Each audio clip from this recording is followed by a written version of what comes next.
નમસ્કાર દર્શક મિત્રો, આપ જોઈ રહ્યા છો CJ24 ઇન્ડિયા ન્યૂઝ। તો જોઈએ આજના મહત્વના સમાચાર દાહોદથી। GLRS લીમખેડા ખાતે બનેલ ફૂડ પોઈઝનિંગ ઘટના સ્થળની મુલાકાત લેતા કલેક્ટર યોગેશ નિરગુડે।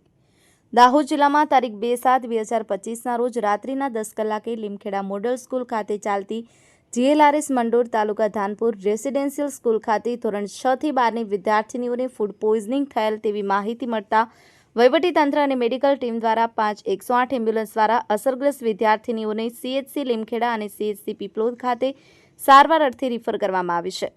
એ સાથે 3 ડોક્ટરની ટીમ દ્વારા GLRS સ્કૂલની હોસ્ટેલ ખાતે રહેતી 370 વિદ્યાર્થીનીઓનું સ્ક્રીનિંગ કરી મેડિકલ તપાસ પૂર્ણ કરેલ છે।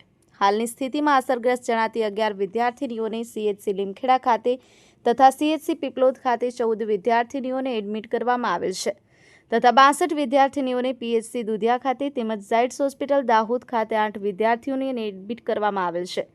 હોસ્ટેલ ખાતે બાકી રહેતી વિદ્યાર્થીનીઓ પૈકી કોઈને પણ ફૂડ પોઈઝનિંગના લક્ષણો જણાઈ આવેલ નથી। આ ઘટનાની જાણ થતાં કલેક્ટર દાહોદ દ્વારા વહીવટીતંત્રના તમામ અધિકારીશ્રી કર્મચારીશ્રીઓનું સંકલન કરી ઘટના અંગે પૂરતી કાર્યવાહી થાય તે અંગે સતત મોનિટરિંગ કરવામાં આવી રહી છે। માર્ગદર્શન સાથે જરૂરી સૂચનો પણ આપવામાં આવ્યા હતા। તાલુકા વહીવટીતંત્રના પ્રાંત અધિકારી શ્રી લીમખેડા, મામલતદાર શ્રી લીમખેડા તેમજ પોલીસની ટીમ સ્થળે પહોંચી જઈ આપવામાં આવેલ સારવાર અંગેની માહિતી મેળવી તથા મેડિકલ ઓફિસર સાથે સતત સંપર્કમાં રહી આ ઘટનાને પહોંચી વળવા બનતી ત્વરિત તમામ પ્રકારની કાર્યવાહી હાથ ધરેલ છે।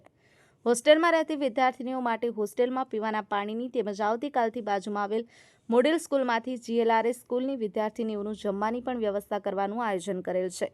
હાલમાં GLRS સ્કૂલની હોસ્ટેલ ખાતે 3 એમ્બ્યુલન્સ અને 3 મેડિકલ ટીમ વિદ્યાર્થીનીઓની સારવાર માટે હાજર રાખેલ છે તેમજ વિદ્યાર્થીનીઓને વધુ સારવારની જરૂરિયાતને પહોંચી વળવા માટે CHC દુધિયા તાલુકો લીમખેડા તથા CHC દેવગઢ બારિયા ખાતે બેડની વ્યવસ્થા તથા મેડિકલ ટીમ સારવાર અર્થે હાજર રાખેલ છે। વધુમાં ફૂડ એન્ડ ડ્રગ્સ વિભાગ દ્વારા હોસ્ટેલના ફૂડ તથા વોટર સેમ્પલ લઈ વધુ પરીક્ષણ માટે મોકલેલ છે। આમ વહીવટીતંત્ર, આરોગ્ય ટીમ તથા 108 ટીમ દ્વારા અસરગ્રસ્ત વિદ્યાર્થીનીઓને ત્વરિત સારવાર અને અન્ય જરૂરી તમામ આનુષાંગિક કામગીરી તાત્કાલિક ધોરણે કરવામાં આવે છે।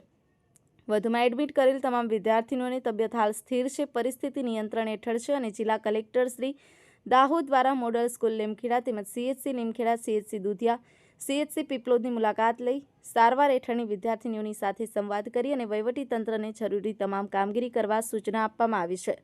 CJ24 ઇન્ડિયા ન્યૂઝ સાથે ચેતનાબેન ગણાવા, હરમેશ સત્યની સાથે।